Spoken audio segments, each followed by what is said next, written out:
Hi. தற்காலத்தில் மனிதர்களுக்கு இருக்கக்கூடிய எங்களுக்கு இருக்கக்கூடிய ரெண்டு பிரதான பிரச்சனை, ஒன்று உடற்பருமன், இன்னொன்று தொற்றா நோய்கள். இது ரெண்டுமே இந்த 2 வயது பிரிவினரையும் விட்டு வைக்கவே இல்லை.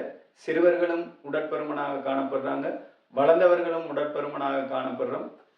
தொற்றா நோய்கள் இந்த 2 பேருமே விட்டு வைக்கல. இதுக்கான காரணம் என்னன்னு தேடி பார்க்க எங்களுக்கு நேரமும் இல்லை. தேடி பார்த்தா கிடைக்கக்கூடிய விடை, உடற்கல்வி செயற்பாடுகளில் நாங்கள் ஈடுபடுவதற்கான நேரங்கள் வழங்குவதில்லை. நாங்கள் உடற்கல்வி செயற்பாடுகளில் விளையாட்டுகள்லையும் விளையாட்டு சார்ந்த செயற்பாடுகளையும் ஈடுபடுவதில்லை. அதன் காரணமாகவே இந்த ரெண்டும் எங்களை பிடிச்சிட்டு இருக்கு.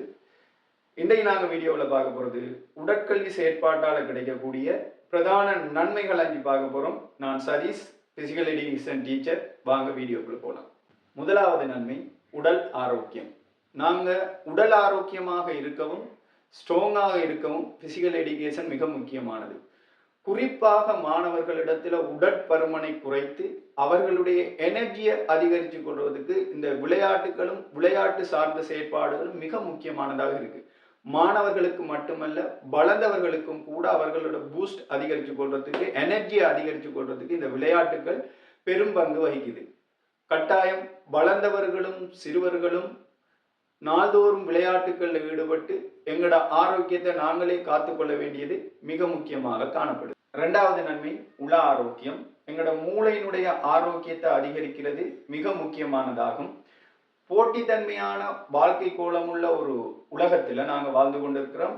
இந்த உலகத்தில் எங்களுக்கு ஏற்படக்கூடிய நாள்தோறும் நாங்கள் செய்கிற செயற்பாடுகளால் எங்களுக்கு ஏற்படக்கூடிய மன அழுத்தங்களை இறக்கி வைக்கிறதுக்கு இடமில்லாமல் சுற்றி திரிகிறோம். இறக்கி வைக்கக்கூடிய ஒரே ஒரு இடம் எங்களுடைய மைதானம். மனக்கவலைகள், அழுத்தங்கள் அனைத்தையும் நாங்கள் இறக்கி வச்சு சந்தோஷமாக மகிழ்ச்சியாக சிரித்து கொண்டு விளையாடக்கூடிய ஒரே ஒரு இடம் மைதானங்கள். அந்த மைதானங்களை நாங்கள் இன்று தொலைத்து விட்டோம். அதன் காரணமாகவே உள அழுத்தங்கள் அதிகரித்து தற்கொலை முயற்சிகள் அதிகரித்து காணப்படுகின்றன.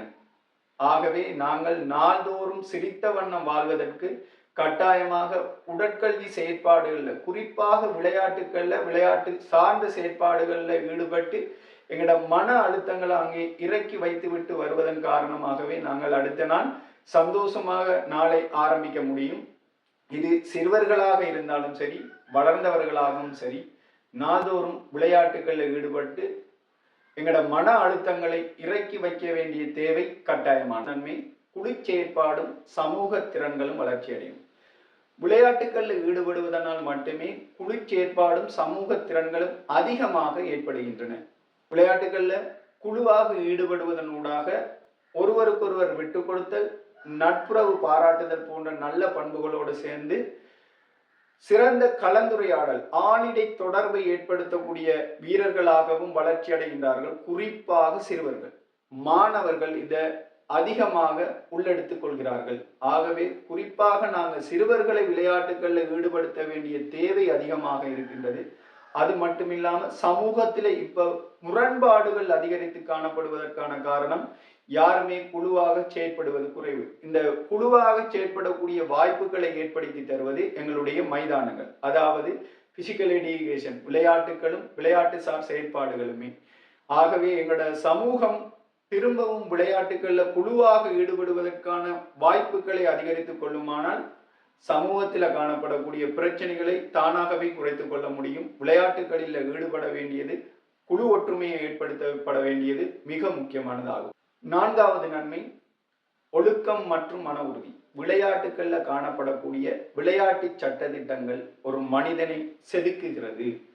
விளையாட்டில் காணப்படக்கூடிய சட்ட திட்டங்களை மதிக்காத விடத்து அந்த விளையாட்டை விட்டு அந்த வீரன் வெளியேற்றப்படுகிறான். இதன் மூலமாக அந்த விளையாட்டில் நிலைத்திருப்பதற்காக ஒரு மனிதனிடத்தில் ஒழுக்கம் வளர்ச்சி அடைகின்றது. விளையாட்டுகளில் ஈடுபடும் ஒரு மனிதன் சிறந்த ஒழுக்கம் உள்ளவனாக இருக்கிறான். ஆகவே விளையாட்டுகள் மனிதனை வளர்ச்சி அடைய செய்வதற்கு மிக முக்கியமான ஒன்றாக இருக்கின்றது. அடுத்தது மன உறுதி. தொடர்ச்சியாக தோல்வி உறுகின்ற ஒரு வீரன் அடுத்த போட்டியில் நான் வெற்றி அடைய வேண்டும், வெற்றி அடைவேன் என்கிற மன உறுதியை ஏற்படுத்திக் கொள்கிறான். ஆகவே விளையாட்டு என்பது ஒரு மனிதனை செதுக்கி நல்லவனாக உயர்த்தி வைக்கின்றது. இந்த விளையாட்டுகளில் ஈடுபடுவதன் ஊடாக ஒழுக்கம் மற்றும் மன உறுதியை பெற்றுக்கொள்வானாக இருந்தால் தற்கொலை முயற்சி போன்ற செயற்பாடுகள் அதிகமாக குறைந்து ஒரு நல்ல சமுதாயத்தை நாங்கள் உருவாக்கி கொள்ள முடியும். 5வது நன்மை, கற்றல் திறன் வளர்ச்சியடையும். ஆராய்ச்சிகள் கூறுவது என்னவென்றால், ஒரு விளையாட்டில் சிறப்பாக செயற்படுகின்ற ஒரு வீரன் அல்லது மாணவன் தொடர்ச்சியாக கற்றல் செயற்பாடுகளில் உடையவனாகவும் தொடர்ச்சியாக கற்றல் செயற்பாட்டை அவதானிப்பவனாகவும் காணப்படுவதாக சொல்லுது. ஆகவே எங்களுடைய கற்றல் திறனை வளர்ச்சி அடைந்து கொள்வதற்காகவும் நாங்கள் விளையாட்டுகளில் ஈடுபட வேண்டியது மிக அவசியமாகும். உடற்கல்விங்கிறது ஜஸ்ட் கேம் இல்லை, அது ஒரு மனிதனை உடல் ரீதியாகவும் உள ரீதியாகவும் வளர்ச்சி அடைய செய்கின்ற ஒரு செயற்பாடு. சிறுவர்கள் முதல் பெரியவர்கள் வரை இந்த செயற்பாட்டில் ஈடுபட வேண்டியது மிக அவசியமாகும். எதிர்காலத்தில் ஏற்படக்கூடிய உடற்பருமன் மற்றும் சமூக திறன்களை வளர்ச்சியடைய செய்வதற்கும் இந்த உடற்கல்வி செயற்பாடுகள் மிக முக்கியமாக இருக்கின்றது. ஆகவே சிறுவர் முதல் பெரியவர்கள் வரை ஒரு நாளைக்கு 1 மணித்தியாலமேனும் விளையாட்டுகளில் ஈடுபட வேண்டியது மிக அவசியம்.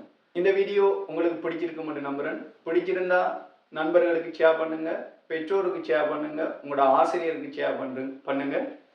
ஏனெண்டா உடற்கல்விங்கிறது ஒருவருக்கானதில்லை, ஒட்டு மொத்தமான எல்லாருக்குமானது.